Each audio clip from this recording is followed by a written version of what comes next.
Want to know how to teach English grammar in a Charlotte Mason way? Here's what you will need, how to do it, and how to level it up or down to fit your student.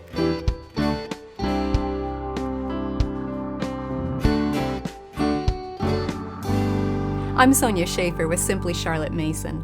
Today we want to discuss how Charlotte Mason taught English grammar. Grammar analyzes the system and the structure of a language. That's a heavy concept. It requires abstract thinking.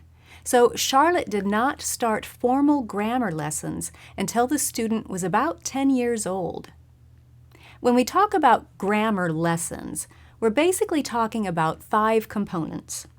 English usage, which includes concepts such as possessives, plurals, contractions, things like that. Punctuation, capitalization, parts of speech, and sentence analysis.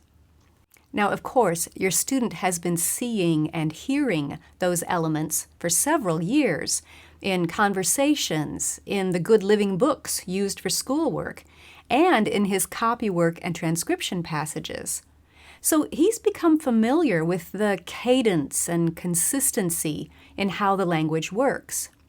In grammar lessons, he will begin to analyze each component, as well as see how it relates to all the rest.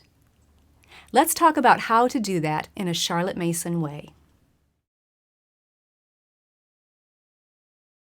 You'll need 2 things: a straightforward explanation of the grammar concepts you're studying, and passages from living books or some good poetry for practice. For each grammar concept that you want to cover, you'll walk through 3 steps. Step 1. Whenever possible, guide your student to observe the concept for himself in passages from living books. Spotlight it wherever you can and encourage your student to look for patterns and similarities and differences. Help him compare and contrast that concept to what he already knows or has observed elsewhere. And encourage him to come up with his own wording for rules or guidelines based on his personal discoveries. Step 2. Present a straightforward and succinct explanation of the concept to confirm or clarify your student's observations, and possibly expand on what he noticed. And step 3, assign your student some passages from living books or good poetry to practice working with that concept. Here's an example from Using Language Well, Book 2. Lesson 8 references a Shakespeare quote from Spelling Wisdom, Book 2. The 2 books work together for spelling and grammar. Here's the quote: "A wretched soul, bruised with adversity, we bid be quiet when we hear it cry. But were we burdened with like weight of pain, as much or more we should ourselves complain." The student already learned about nouns in previous lessons, so in this lesson he is asked to find 2 nouns in the first line of that quote. He's practicing, and he is being primed for the next discovery. So he identifies soul and adversity as nouns in that first line. Now we can highlight a new concept and encourage him to discover what he can for himself. The second line contains the little word it. To what word in the first line does it refer? The student identifies soul as the word it refers to. Time for a straightforward explanation. It is a pronoun. A pronoun is a word that is used in place of a noun. That's enough for now. We let that concept sit and practice it in the next lesson.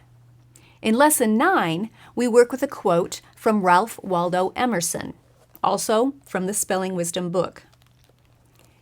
"These roses under my window make no reference to former roses or to better ones. They are for what they are. They exist with God today.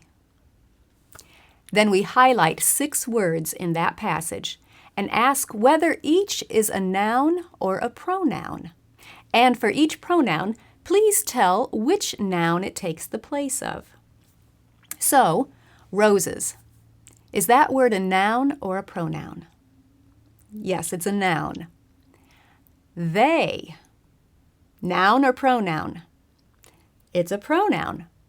What noun does they refer to? Right, roses. And so on, practicing that same concept with a few more words. We spotlight a new concept and try to help the student make a discovery for himself if possible. Then we present the straightforward explanation, and we give the student opportunity to practice it with living passages. Now, just as in copywork and transcription, you want your child to see the correct spelling as much as possible. So in grammar, you want your student to see the grammar concept presented correctly as much as possible.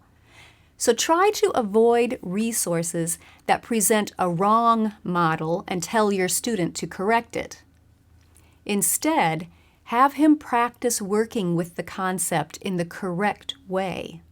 The more he sees it presented correctly, the more that correct pattern will become set up and reinforced in his mind. And then when he does happen to see it incorrectly, perhaps in his own written narration at some point, that incorrect pattern will stand out as, wait a minute, that doesn't look right. Something's off here. But if you repeatedly show him incorrect models, that could easily set up a mental debate in his mind. I've seen it both ways. Which one's correct?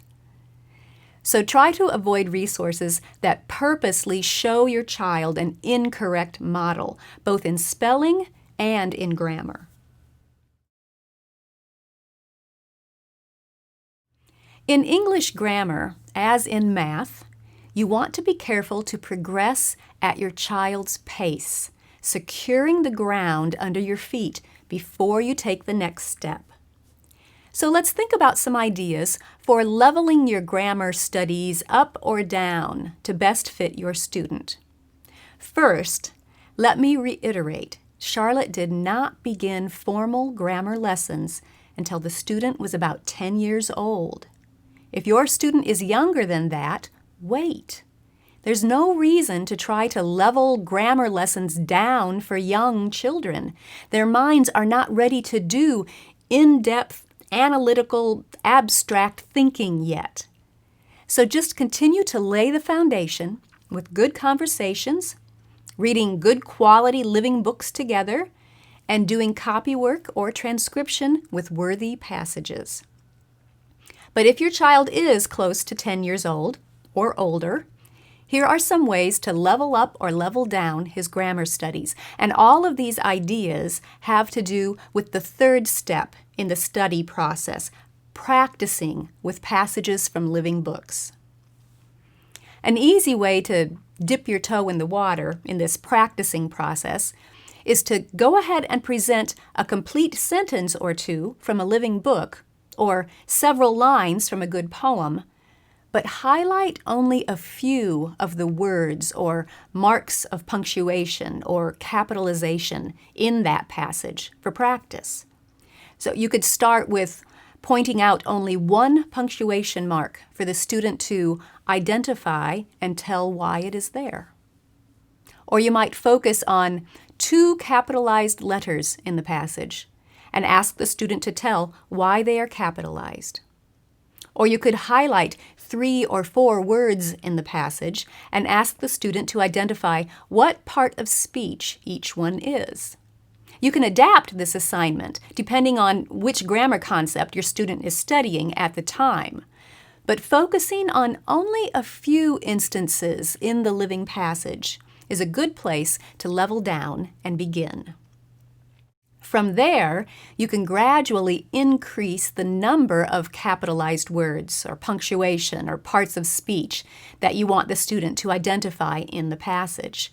Eventually, and gradually, you'll be able to assign the student to point out each capitalized word and explain why it is capitalized, or identify each punctuation mark in the passage and tell why it is there, or parse the entire sentence, identifying each word's part of speech.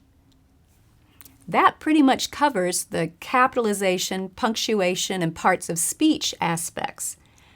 But you can level up again with sentence analysis. Once the student knows the parts of speech and can identify each word or parse a sentence, you can guide him to analyze how those words are relating to each other within the sentence. So he can begin to look for subjects, verbs, modifiers, phrases, and clauses. Level down by using shorter, simpler sentences as your student is learning and gaining experience.